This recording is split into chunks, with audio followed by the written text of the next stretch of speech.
Right now, both the Wuthering Waves community and the Cyberpunk community are at what I would honestly call the peak of absolute hype, and why wouldn't they be? I mean, just a couple of days ago, we got what is most definitely the most hyped live stream we have ever had in Wuthering Waves, and possibly one of the most hyped live streams we've seen in any gacha game, period. And really, when I look back at the entire Lahaira experience, I realize I end up saying this literally every single version. I mean, Wuthering Waves somehow continues to one up itself every single time. Every update feels like Kuro somehow finding another way to raise the ceiling all over again. But this one feels different. Whether we're talking about Lucy and Rebecca, who were advertised magnificently, whether it's the presentation, the marketing, the reveal itself, the sheer energy surrounding these characters, everything about it landed exactly the way it needed to. I mean, the insane hype Wuthering Waves is receiving right now is completely deserved. But there is a very interesting question that comes from everything happening right now. Because see, we have seen collaborations before. I mean, we got the Horizon collaboration in Genshin Impact, we got the Fate Stay Night collaboration in Honkai Star Rail. And to be fair, if you look at certain aspects of those collaborations, they did deliver in some ways. But if you notice something very important about this Wuthering Waves Cyberpunk collaboration right now, whether it is before the live stream or after it, there has been a completely different level of confidence attached to it. A completely different level of hype. I mean, there is this overwhelming feeling from the community that this collaboration simply cannot disappoint. And that is very important because especially right now,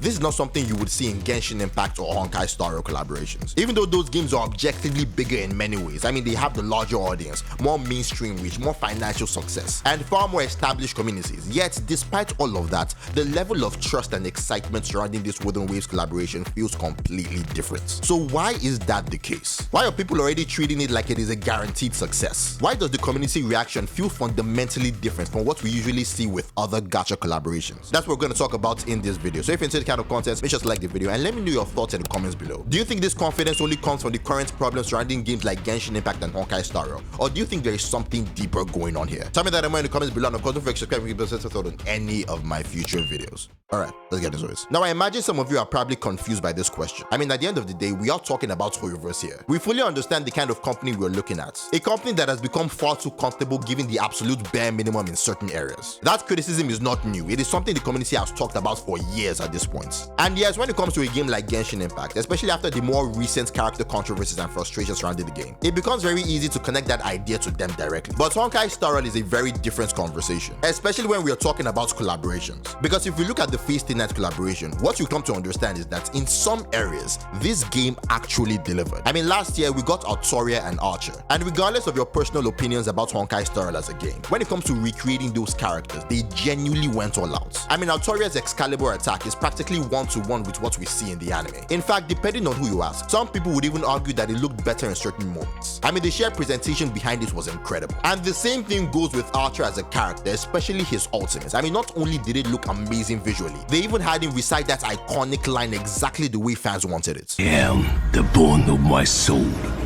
Stay with my body. And this is what makes the conversation so interesting, because these collaborations from Hoyoverse are not some random low-effort cash grabs. They are incredibly faithful to the source material. The characters feel authentic, the animations feel genuine. I mean, the respect towards the original IP is obvious. So when you really think about it, the question becomes even more fascinating. I mean, why really does a collaboration from a 2-year-old game somehow feel more guaranteed in the eyes of the community than collaborations from these absolute industry giants? Well, I think there are two main reasons, two incredibly dangerous weapons that Wuthering Waves has been building up for a very long time. And even more interestingly, they are the exact two things that caught people's attention the most throughout the entire live stream. The first being the environment. The very thing I talked about in my previous video about Wuthering Waves' environment and how important they are, especially to collaborations. And honestly, this live stream did way too much to prove me right. I mean, think about this very carefully. Out of everything we saw during the live stream, what actually was the most hyped part? Or at the very least, one of the most hyped moments overall. Yes, you could point to Lucy and Rebecca themselves, but the reality is we already expected that. Everyone already had a strong feeling that Lucy and Rebecca, being as massively popular as they are, would naturally become the faces of the collaboration. So that part was exciting, but it wasn't exactly shocking. Okay, then what about their gameplay, their abilities? The official showcases directly from Wuthering Waves showing how these characters move, fight, and actually play. And yes, that answer is completely valid. I mean, the gameplay looked incredible. It genuinely did. But then you remember something important. This is the same game that already gave us characters like Hiyuki, Aimith, Carter, Thea. Characters that already already pushed the ceiling of spectacle and gameplay presentation insanely high. I mean, Wuthering Waves has consistently trained his community to expect absurdly high quality combat animations and stylish gameplay showcases. So when Lucy and Rebecca show up looking absolutely amazing, yes, people get hype, of course they do. But at the same time, there's also this underlying feeling of, yes, this is what we expected from them. See, I believe that out of everything, even more than seeing the characters or their animations, the biggest source of hype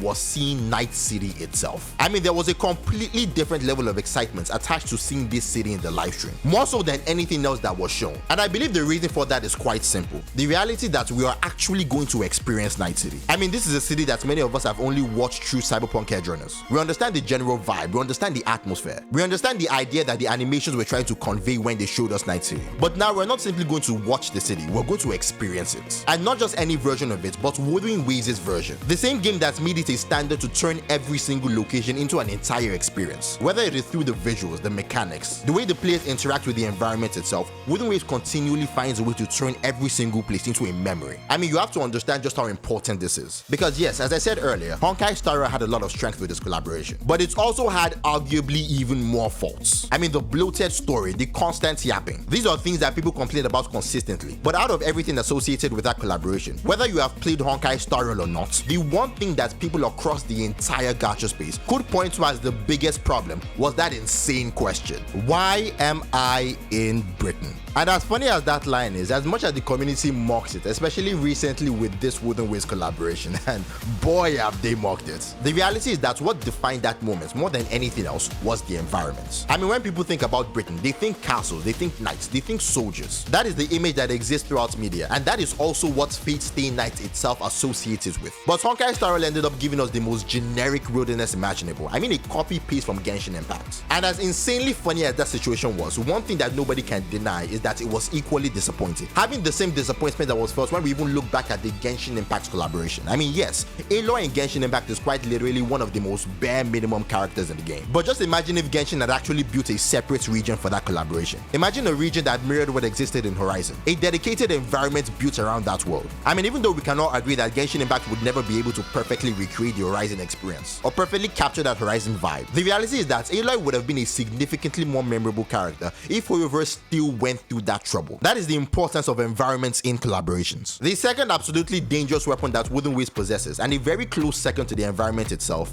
is the story. And this is a very interesting topic because while I can absolutely agree that story itself is subjective, I mean, everyone has their own preferences, everyone has their own taste when it comes to the story they love. But story presentation is an entirely different discussion. And I don't think it would be a stretch in any sense to say that Wuthering Waves objectively has the best story presentation in gacha. And this becomes especially true when compared to the competition that exists today. I mean, just a couple of days ago, we got the Genshin Impact 6.6 story, and on paper, this quest had absolutely everything that would have made it phenomenal. I mean, this was the quest where we delved deeper into the destruction of Irminsul, where we were given more lore surrounding King Deshret and finally got to meet his entire council in-game, where we had yet another appearance and conversation with the Dendro Dragon, where we even reunited with the companions we first met all those years ago during the Sumeru World Quest. And on top of all of that, this was the quest where we finally took down Dottore, continuing the massive cliffhanger left behind by the 6.3 story. Then you add even more to it with the Shades making their first in-game appearance all in this quest. I mean, this quest had every single thing, every single ingredient needed to create the kind of insane community discussions that we normally associate with major Genshin stories. But surprisingly, when you really look into it, even with all of those elements involved, even with all the hype that should naturally come with them, the conversation surrounding the quest has been mixed at best. And it becomes even more surprising when you realize that a large portion of that mixed reaction is coming from the Genshin community itself, the very people known for hyping up stories like this. But the reality is that the feeling towards the Genshin Impact story, the idea of dissatisfaction, is not surprising at all when you look at it from the perspective of people outside the Genshin community. Because yes,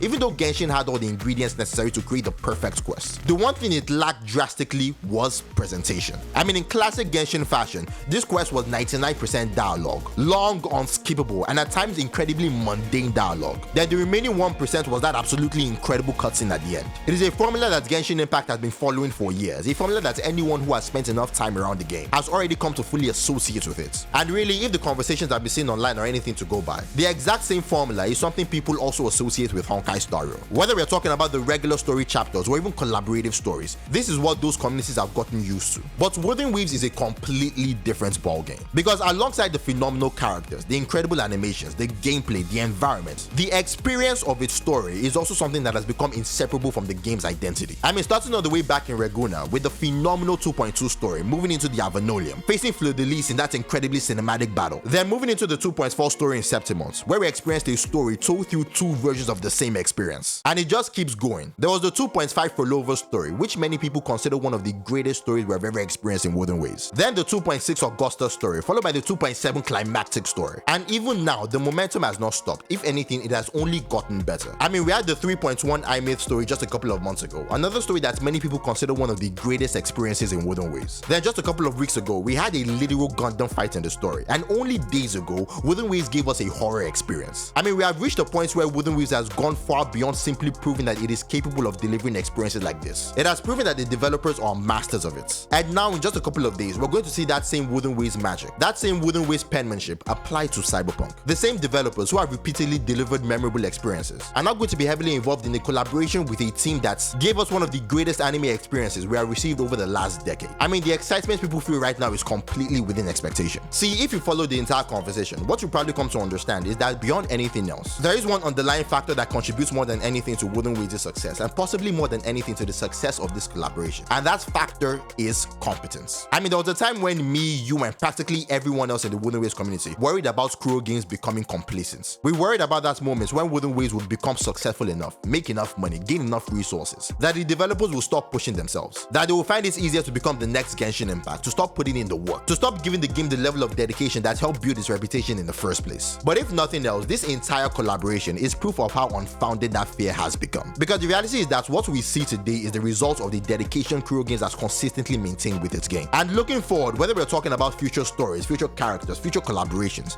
the expectation people have is no longer based on hope, it is based on a track record. People expect the absolute best because Wuthering Waves has repeatedly shown that it is capable of delivering the best. But that is just my opinion. What do you think? Why do you think the Wuthering Waves collaboration has so much hype attached to it? Do you agree with the points I've made so far? Or do you think there are more reasons that should be added to the conversation? Tell me that in the comments below, and as always, I'll catch you in the next one.